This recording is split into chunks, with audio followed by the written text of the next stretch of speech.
Okay, so we're diving deep into safety training in the workplace today. Uh-huh. It may not sound super exciting, but trust me, it's more interesting than you think. Right. We found some podcasts about it, and they're Mhm. full of surprising stuff. It's Good. not just about, like, avoiding accidents. Yeah, of course, that's important, but Right, obviously that's huge, but yeah. it's also about money, like saving money, Oh, okay, interesting. and how it can actually boost morale, Ah, and even the legal side of things. wow. So there's a lot to it. There really is. So are you ready to unpack all this? Absolutely. Yeah, let's get into it. Okay, great. So one thing that really stood out to me was how much emphasis there is on safety training these days Yeah, for sure. and all the research that backs it up, Yeah, it's really important. Like even OSHA, the Occupational Safety and Health Administration, Hmm. they mandate it in many cases. Right, right. But let's talk about money first. Okay, yeah.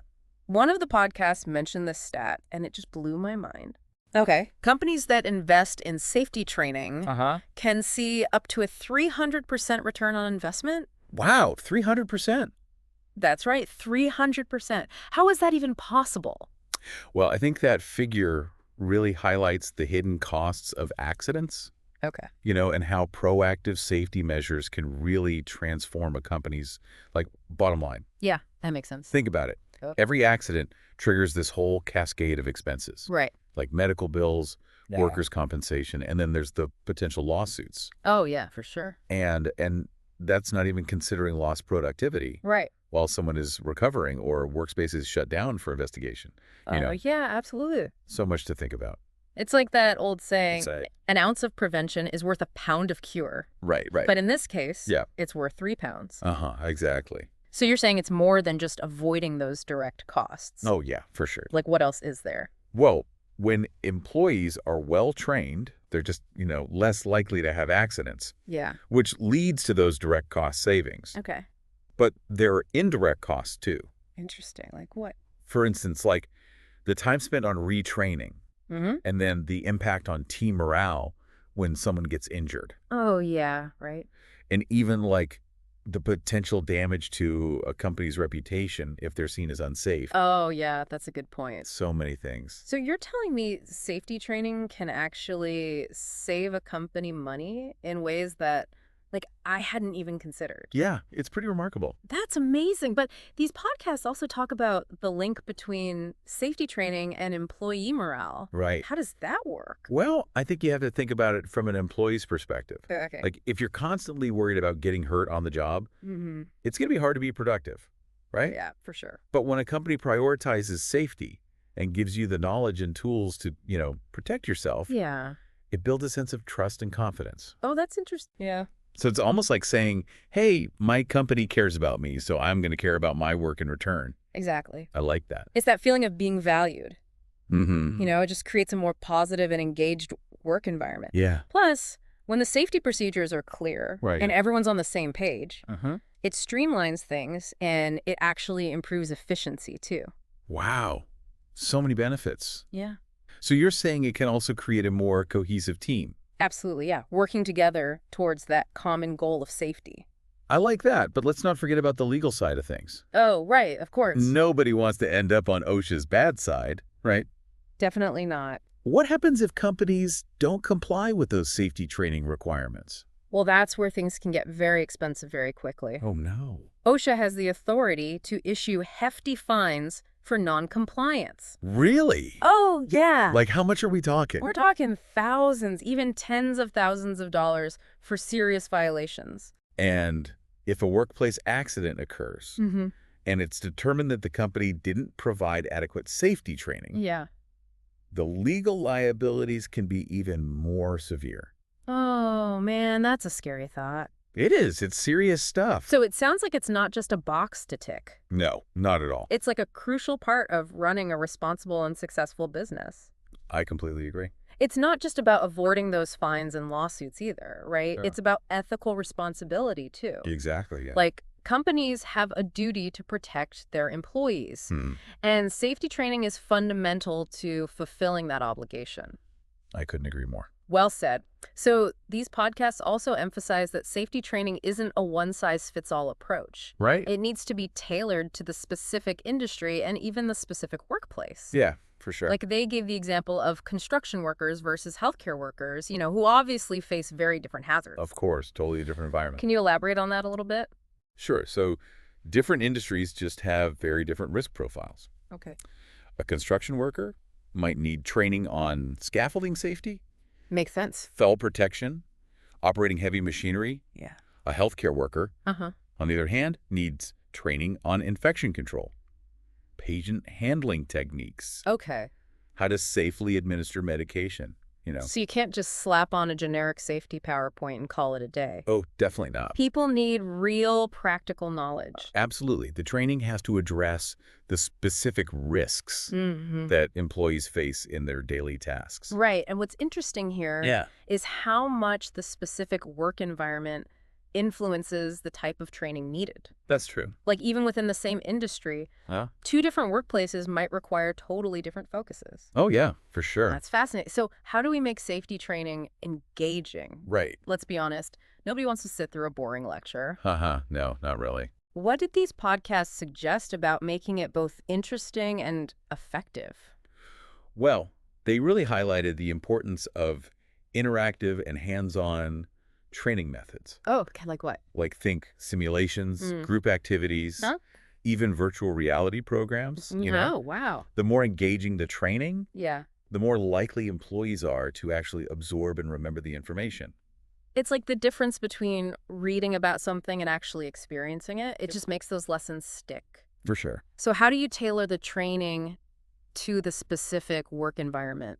Well, you can use real-life scenarios, Okay. real equipment, Mm-hmm. make it much more relevant Yeah. and memorable. So it's not just about learning the rules, it's about practicing how to apply them in the real world. Exactly. Yeah, that's the key. That's smart, but what about the flip side of that? Okay. What are some common mistakes employers make when it comes to safety training?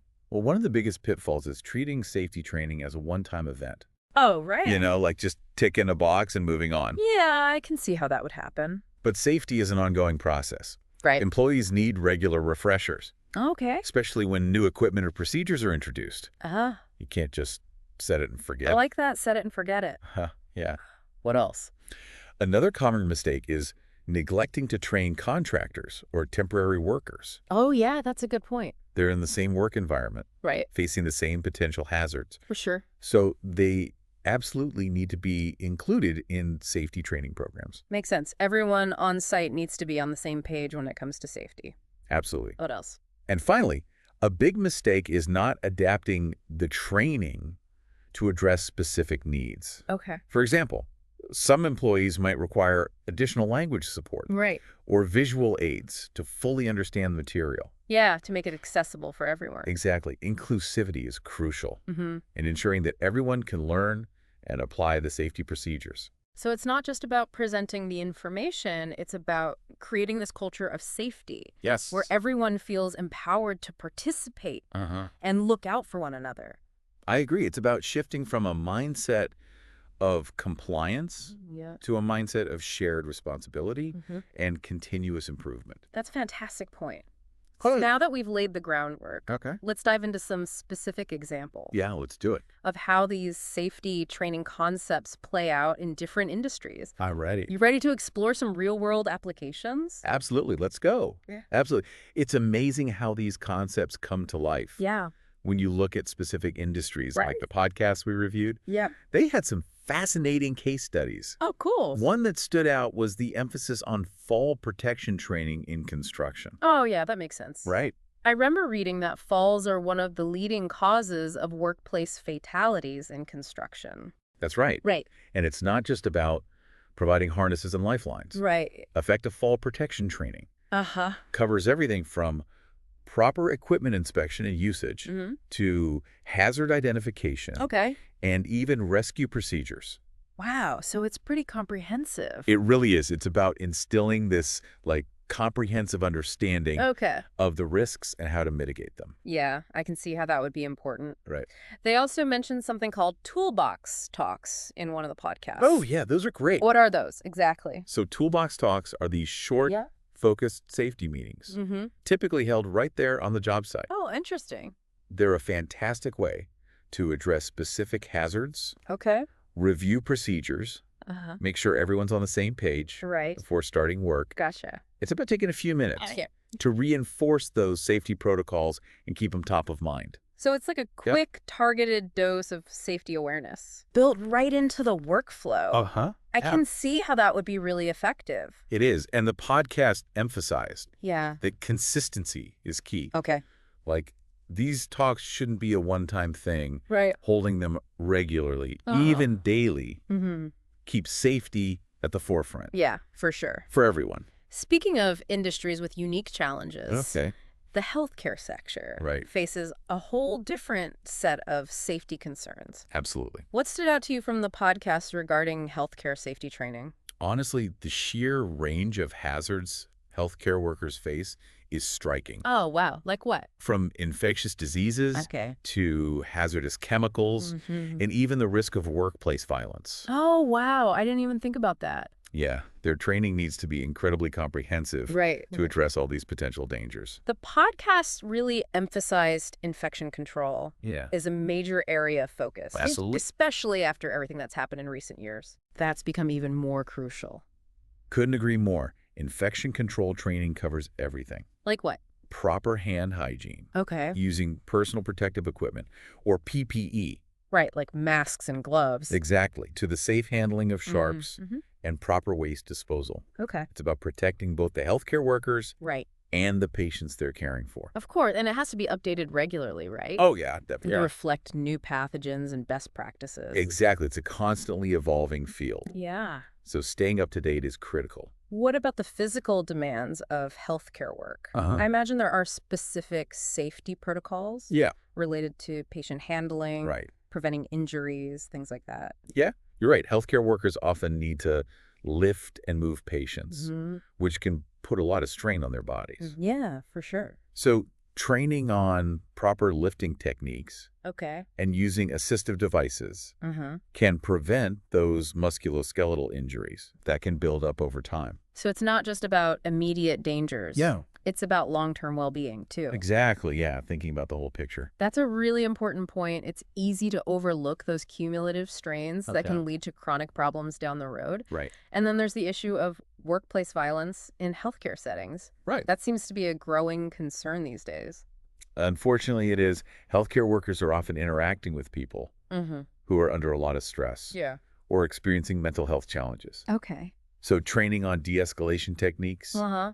recognizing warning signs, Yeah. and how to protect themselves in a volatile situation. Right. It's essential. That must be incredibly challenging, It is, both physically and emotionally. absolutely. And it highlights the importance of creating that culture of safety Yeah. in healthcare, where staff feel supported Mm-hmm. and empowered to report incidents or concerns. Mm-hmm. It's about fostering that sense of teamwork and looking out for one another. Yeah, that's crucial. So it sounds like these industry-specific examples really drive home the point Yeah, that effective safety training needs to be tailored absolutely. to the specific risks of each workplace. I agree.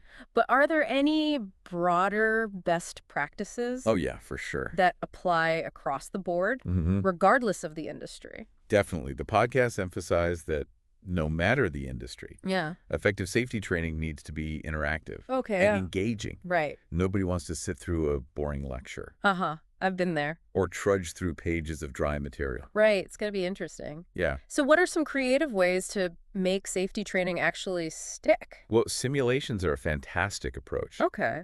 Like for construction workers, imagine a virtual reality program Uh-huh. that simulates working at heights. Oh, wow. It allows them to experience those potential dangers in a safe, Yeah. controlled environment. That's a brilliant idea. Right. It's like a video game, Yeah, but with real-world implications. exactly. And for healthcare workers, Yeah. you could use role-playing scenarios Yeah. Interesting. to practice de-escalation techniques or patient handling procedures. Okay. It's about learning by doing Right. and applying the knowledge Yeah. in a realistic context. It seems like the key is to move beyond passive learning and make it an active, immersive experience. Absolutely. Another effective strategy Okay. is to incorporate group activities, Oh, like what? brainstorming sessions, Okay. problem-solving exercises, Mm-hmm. even friendly competitions. Mm-hmm. You know, they can all make learning more fun Yeah. and collaborative. I love that. So it's like turning safety training into a team building exercise. Exactly. When people are enjoying themselves, Yeah. they're more likely to pay attention Mm. and retain the information. Right. And it's also crucial to Yeah. tailor the training to the diverse needs of your workforce. Of course, absolutely. This means considering language barriers, hmm different learning styles, hmm and any other factors that hmm might affect how people learn best. Exactly. You mean like providing materials in different languages Yeah. or offering a variety of training formats like Oh. videos, online modules, Yeah. hands-on demonstrations. Precisely. It's about making that information as accessible Yeah, and engaging as possible for everyone. that's important. It is. And by creating that supportive Okay. and inclusive learning environment, Mm-hmm. people are more likely to ask questions, Yeah. participate actively, Mm-hmm. and ultimately embrace safety as a shared value. So it's not just about delivering information. Yeah. It's about creating a culture where Mhm. everyone feels comfortable, Yeah. empowered, Uh-huh. and engaged in the learning process. Exactly. I think that's a really powerful message. It is. But I'm curious to hear more about the big picture impact of prioritizing safety. Sure. What are some of the ripple effects we see when safety becomes truly ingrained in a company's culture? That's where things get really interesting. That's for thinking. Get really interesting. When safety is genuinely embraced as a core value, it goes way beyond just checking boxes and avoiding penalties. Yeah. It becomes woven into the fabric of the company culture, influencing everything from employee morale to productivity to even the company's reputation. So you're saying it's about creating an environment where everyone feels responsible for not only their own safety, but also the safety of those around them. Exactly. Yeah. Think of it like that saying, see something, say something. Right. When employees feel empowered to speak up about potential hazards or unsafe practices, you can prevent accidents before they even happen. It's about shifting from a reactive approach to a proactive one, where safety is everyone's top priority. Okay, that makes sense. It's not just about following rules. It's about creating that culture of shared responsibility and vigilance. But what are some of the tangible benefits we see when this happens?